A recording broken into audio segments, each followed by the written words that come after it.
Hello, dear friends, dear listeners, once again this morning, and welcome to Radio Maria Nairobi, a Christian voice in your home. And this is the Bible Journey program, a program that aims in helping us all to journey, to study, to know, and to love the Word of God. I am your host and presenter, Sister Beatrice from the Daughters of St. Paul, and I can actually say thank you very much for being part of us today as we begin. We continue our journey with the beautiful book of Job. And actually, I'm so happy today to be with you after 1 week experience in the northern part of Kenya, where I was able to visit the Diocese of Marsabit and also the Vicariate of Isiolo, and I met wonderful people there with whom we were able to share our faith together, to share something about our catechetical work and also about the Bible. So I'm very grateful to our friends, and I know also some of them, I told them about this program and they have also joined us. So karibuni sana. Thank you also Radio Jangwani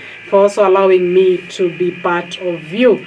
And karibuni sana all of you who are with us, who are listening to us through our Radio Maria app, which you can download through Google Play, and also those who are watching us through our social media pages.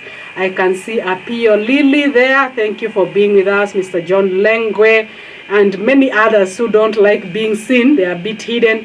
Surely welcome to our program today. And we know that for the last 2 weeks we have been dealing with the book of Job, and we shall continue this journey with this book because it's one of the important books in the books that we have started looking at, meaning the books of wisdom and poetic literature. And we already looked at the beginning of this book, the affliction of Job. We saw also the way this book is divided. Remember, there is the prologue that talks about Job, how he was a righteous man, and how God had actually blessed him and blessed him with a lot of wealth, with many children, but he lost everything. And he had again to start from scratch.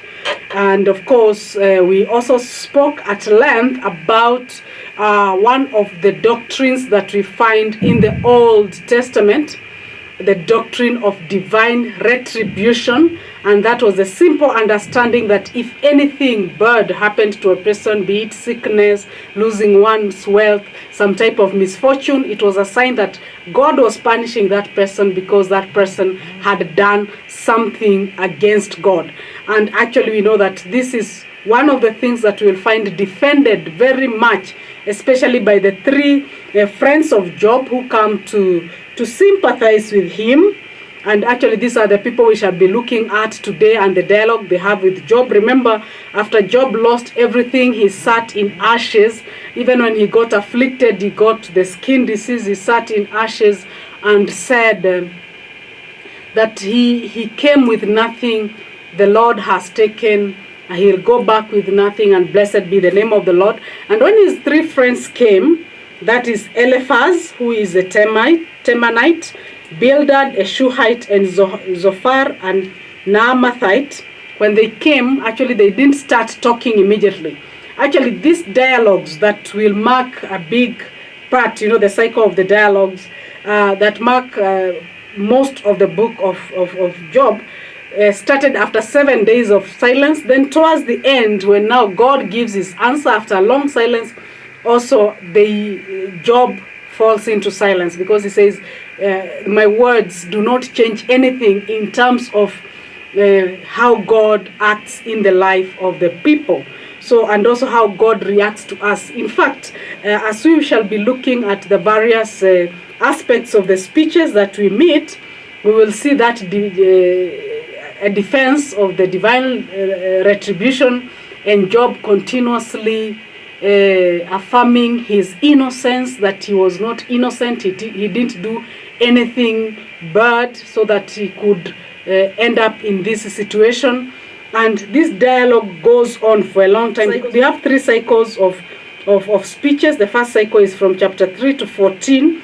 Then the second cycle is 15 to 21. The third cycle is from 22 to 27. Then, of course, chapter 8, we have the poem of wisdom that is shared by Job himself. And then, of course, we have Job's final summary of his course. That is in chapter 29 to 31. And then we have a new person who comes into the sight, and that is Elihu, speeches. And Elihu actually is presented as a wise person who is able to see the hand of God in all this. In the end, actually, the advice or the comments of the three friends of Job actually become null and void, because no one can discern or can know the mind of God. And finally, we see Job meeting God somehow, receiving a response from God. But also this response that Job receives actually is, first of all, as he started with silence after being faced with the calamity, then they have all these dialogues with his friends as presented by the writer of the book of Job. In the end also, he goes in silence and somehow he meets God. He surrenders to God, even in his suffering. And actually, the author in the end shows us that God was able to give back everything that Job had, even threefold. And probably also this is something that we can interpret in many ways. We can interpret it as something that he received back as the wealth he had, but also there is no other greater wealth that we can have than really to know, to understand God, and also to accept God's will in our own lives.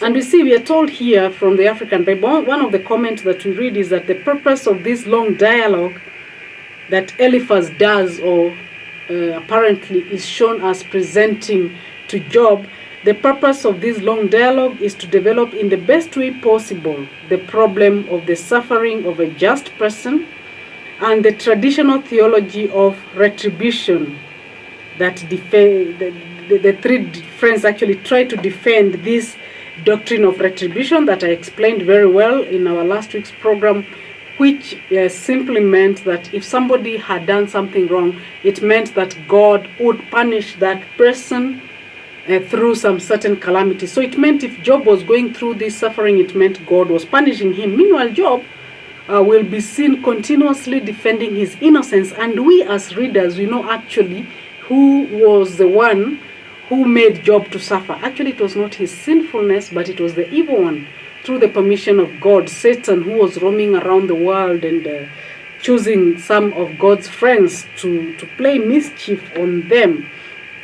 So this is what we see.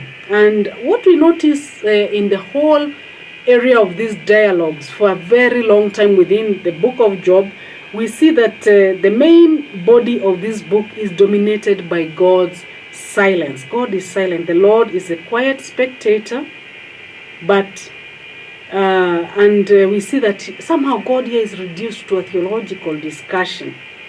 And of course, the first friend of Job, Eliphaz, his view about suffering is that suffering comes about from the free will of people, and therefore they are responsible for it. So any suffering, whatever is happening to Job, he is responsible. A vision which declares that no human being is just before God's greatness, because all human beings are sinful. So we see that is what this man tries through the few chapters that he presents himself. And actually what he is doing is to actually reassert the traditional, basic traditional reasoning of the retribution. So the suffering of Job teaches us something very important. Of course, the act of faith that we find in chapter 19, but also it tells us it is through suffering that we are able to encounter God, which we also see in Jesus Christ himself. And of course, chapter 42, verse 7 to 17, we see Job receiving back all what he had lost. And of course, that is a sign that God and Job have reached a common understanding. They have been able to see face to face.